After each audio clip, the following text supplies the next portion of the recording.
Hi, it's Terry Michael, the Bible Lady, and I've got some news, not particularly good news, maybe, but important. Okay, so I want you to pay attention because this is what I would tell my kids. Okay, in fact, this is for my kids. That's why I make these videos. So no one knows what the future is, right?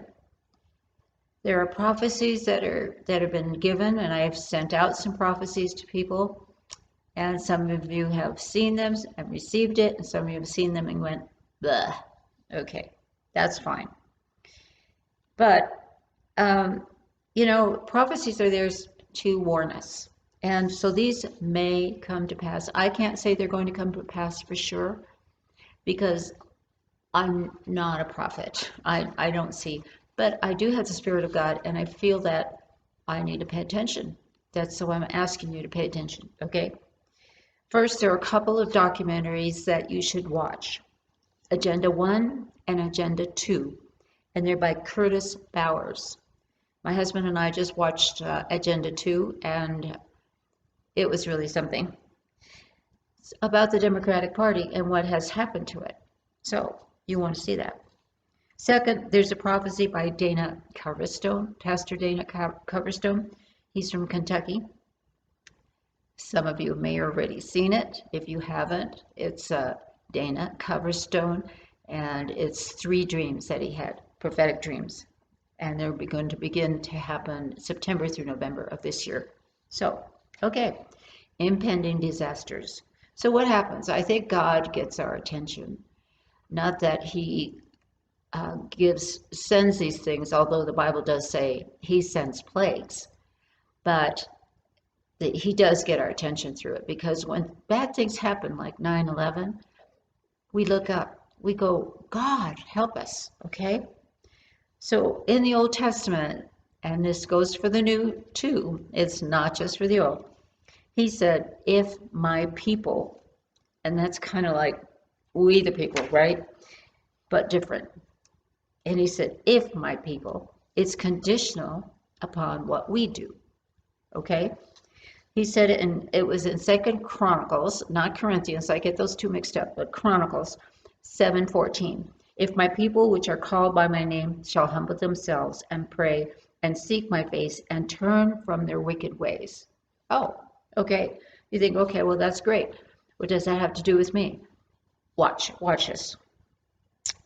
This verse was written to Solomon when he built the temple. And right before that, right before verse 14 comes verse 13. Verse 13 says, if I close the sky so there is no rain, or if I command the locusts to devour the land, or if I send a plague among my people. Whoa, wowzers, hot stuff, holy miracle, a plague. Okay, and although coronavirus is not a plague, because it does not come from rats, as far as we know, but hopefully, okay, and that's when he went on to say, then he said, if my people. So let's look at this verse by verse really quickly. My people, which are called by my name, means those who are dedicated to him. God addressed his people, and that means across the world, actually, not just across the U.S. He's talking about across the world, okay? Shall humble themselves. If they were brought into subjection, if they realize their helplessness, and oh yes, that's the one thing I realize, I cannot do this without him, their inability. And if they pray, praying is interceding, it's pleading, negotiating, intervening, getting involved, okay? And seeking is requiring, requesting, seeking out, asking, begging, desiring, seek. Seek what? What are they supposed to seek? He says, my face, my presence, my person. Remember Moses sought the face of God, and he saw it, okay? And turn, that means to turn back from their wicked, their evil, bad, malignant, pain-giving, displeasing ways. The ways are their manner, okay? So it continues, then I will hear from heaven, and will forgive their sin and will heal their land.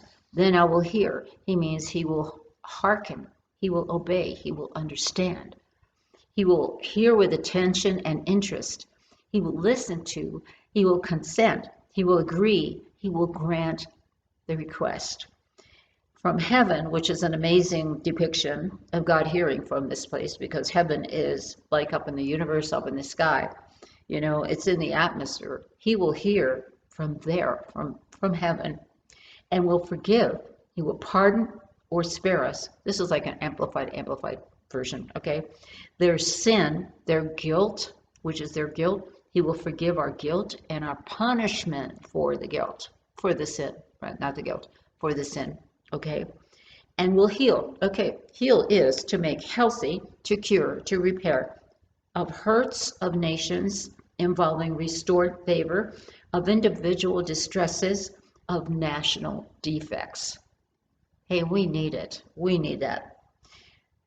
Their land, heal their land, their country, their district, their region, a piece of ground, their soil, and the people of the land, okay?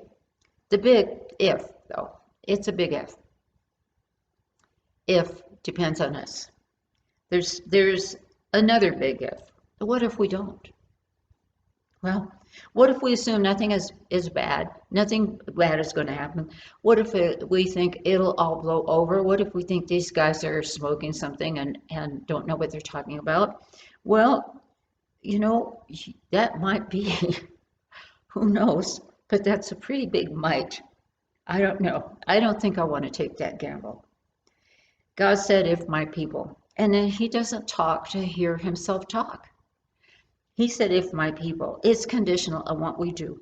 And, you know, what do I think? What do I think about this? Well, I'll tell you. I am hoping people will pray. I am hoping they will pray and change. But I really don't think they're going to, because they haven't yet. We've had COVID, and we've all gone, oh my gosh, God is speaking to his church. Bob. You know, we're all going spinning around talking about it, but not doing it. I don't think they will. Not unless they're faced with something really, another dire something happens. Another pandemic or plague, you know, who knows. Then they might we might roll up our sleeves and get on our knees. Until next time, thank you for watching.